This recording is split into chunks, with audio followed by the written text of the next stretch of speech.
Hello, Hariom. किरण family में आपका स्वागत है। श्रीमद् भागवत महापुराण पढ़ने जा रहे हैं। श्री गणेशाय नमः। ओम भूर्भुवः स्वः तत्सवितुर्वरेण्यं भर्गो देवस्य धीमहि धियो यो नः प्रचोदयात्।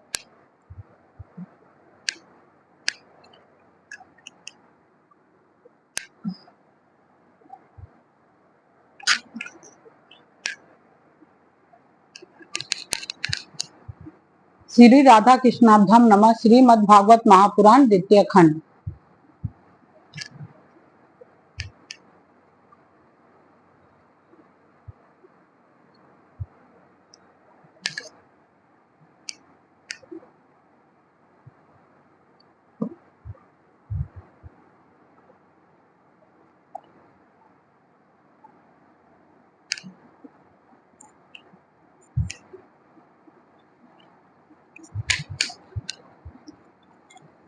दशम स्कंद अतः चत्वारिंशो अध्याय, 40वां अध्याय।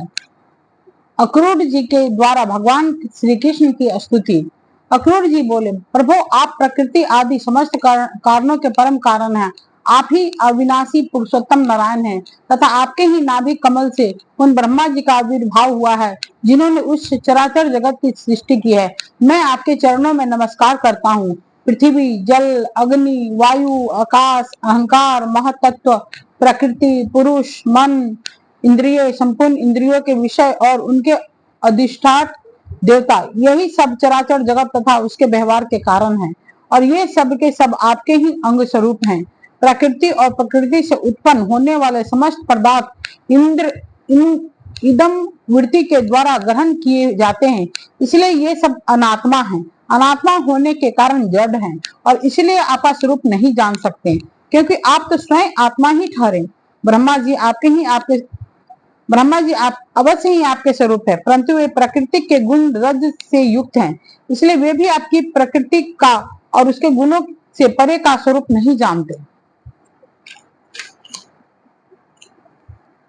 साधु योगी स्वयं अपने अंतःकरण में स्थित अंतर्यामी के रूप में समस्त भूत भौतिक पदार्थों में व्याप्त परमात्मा के रूप में और सूर्य, चंद्र, अग्नि तथा देवमंडल में स्थित इष्ट देवता के रूप में तथा उनके साक्षी महापुरुष एवं नियंता ईश्वर के रूप में साक्षात आप ही उपासना करते हैं। बहुत से कर्म कांडी ब्राह्मण कर्म मार्ग का उपदेश करने वाली त्रय विद्या के द्वारा जो आपके इंद्र, अग्नि आदि अनेक देववाचक नाम तथा वज्रहस्त, सप्तची आदि अनेक रूप बतलाती है, बड़े बड़े यज्ञ करते हैं और उनसे आपकी ही उपासना करते हैं। बहुत से ज्ञानी अपने समस्त कर्मों का संन्यास कर देते हैं और शांत भाव में स्थित हो जाते हैं। वे इस प्रकार ज्ञान यज्ञ के द्वारा ज्ञान स्वरूप आपकी ही आराधना करते हैं। और भी बहुत से संस्कार संपन्न तथा शुद्ध चित्त वैष्णव जन आपकी बतलाई हुई पांचरात आदि विधियों से तन्मय होकर आपके चतुर्व्यूह आदि अनेक और नारायण रूप एक स्वरूप की पूजा करते हैं। भगवान दूसरे लोग शिव जी के द्वारा बतलाए हुए मार्ग से, जिसके आचार्य भेद से अनेक अवान्तर भेद भी हैं, शिव स्वरूप आपकी ही पूजा करते हैं।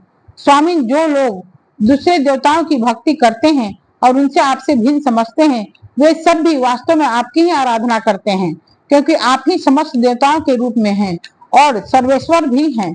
प्रभु, जैसे पर्वत से सब ओर बहुत सी नदियां निकलती है और वर्षा के जल से भरकर घूमती घामती समुद्र में प्रवेश कर जाती हैं, वैसे ही सभी प्रकार के उपासना मार्ग घूम घाम कर देर सवेर आपके ही पास पहुंच जाते हैं।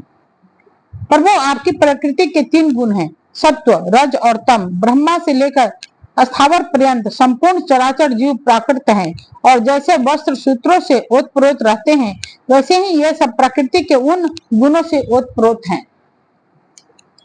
परंतु आप सर्व स्वरूप होने पर भी उनके साथ लिप्त नहीं है। आपकी दृष्टि निर्लिप्त है, क्योंकि आप समस्त वृत्तियों के साक्षी हैं। यह गुणों के प्रवाह से होने वाली सृष्टि अज्ञान मूलक है और वह देवता, मनुष्य, पशु पक्षी आदि समस्त योनियों में व्याप्त हैं, परंतु आप उससे सर्वथा अलग हैं, इसलिए मैं आपको नमस्कार करता हूँ। अग्नि आपका मुख है, पृथ्वी चरण है, सूर्य और चंद्रमा नेत्र है, आकाश नाभि है, दिशाएं कान है, स्वर्ग सिर है, देवेंद्र गण भुजाएं हैं, समुद्र कोख है, और यह वायु ही आपकी प्राण शक्ति के रूप में उपासना के लिए कल्पित हुई है।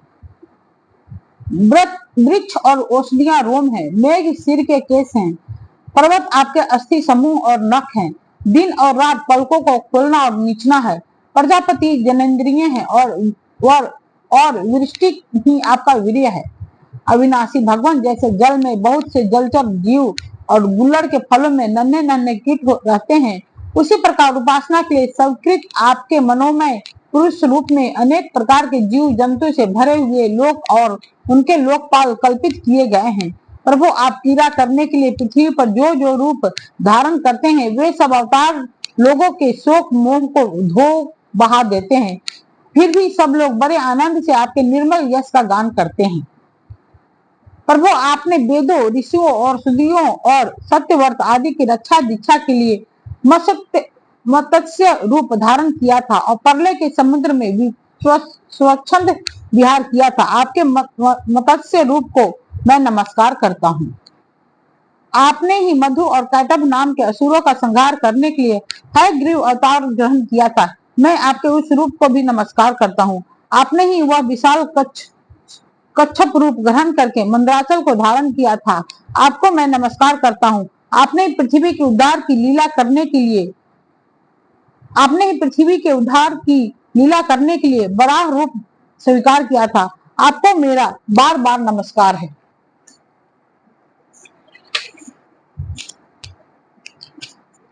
प्रहलाद जैसे साधु जनों का भय मिटाने वाले प्रभु आपके उस अलौकिक नरसिंह रूप को मैं नमस्कार करता हूँ। आपने वामन रूप ग्रहण करके अपने पगों से तीनों लोक नाप लिए थे, आपको मैं नमस्कार करता हूँ। धर्म का उल्लंघन करने वाले घमंडी क्षत्रियों के वन का छेदन कर देने के लिए आपने भृगुपति परशुराम रूप का ग्रहण किया था, मैं आपको उस रूप को नमस्कार करता हूँ। रावण का नाश करने के लिए आपने रघुवंश में भगवान राम के रूप में अवतार ग्रहण किया था, मैं आपको नमस्कार करता हूँ।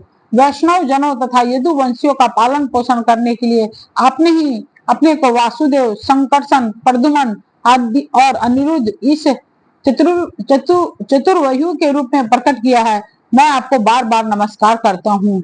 दैत्य और दानों को मोहित करने के लिए आप शुद्ध अहिंसा मार्ग के प्रवर्तक बुद्ध का रूप ग्रहण करेंगे, मैं आपको नमस्कार करता हूँ। और पृथ्वी के क्षत्रिय जब मलेच्छ प्राय हो जाएंगे, तब उसका नाश करने के लिए आप ही कल्कि के रूप में अवतीर्ण होंगे, मैं आपको नमस्कार करता हूँ।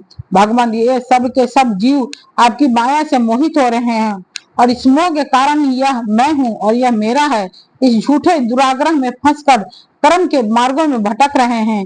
मेरे स्वामी, इस प्रकार मैं भी स्वप्न में दिखने वाले पदार्थों के समान झूठे देह,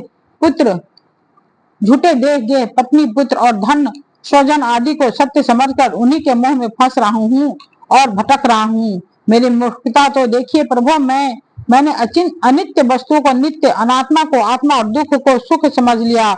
भला इस उल्टी बुद्धि की भी कोई सीमा है? इस प्रकार अज्ञान बस सांसारिक दुख सुख आदि द्वंद्व में ही रम गया और यह बात बिल्कुल भूल गया कि आप ही हमारे सच्चे प्यारे हैं।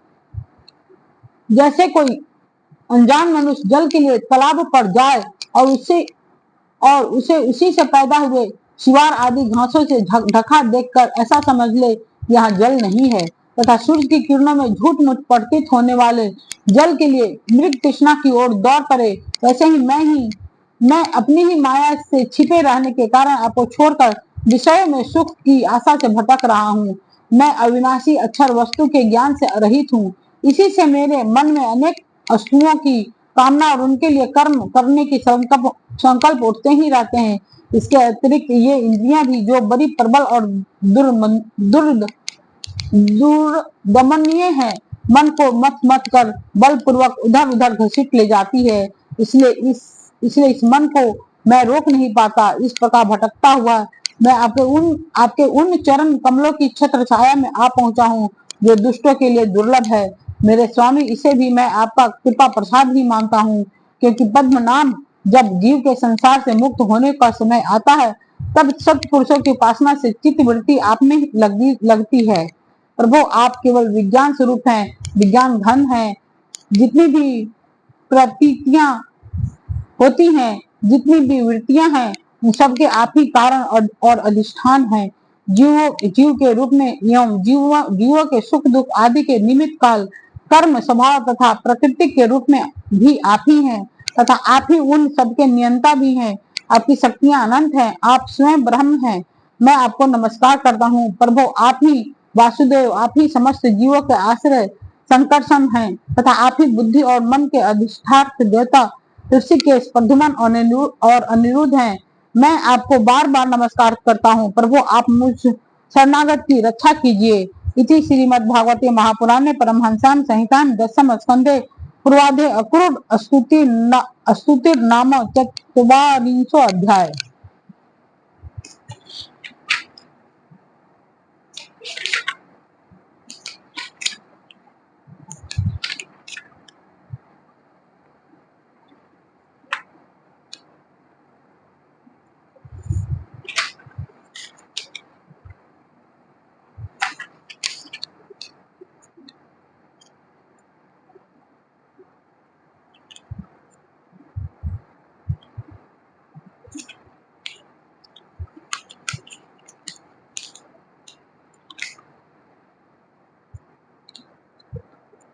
ओम भूर्भुवस्सुः तत्सवितुर्वरेण्यं भर्गो देवस्य धीमहि धियो यो नः प्रचोदयात्।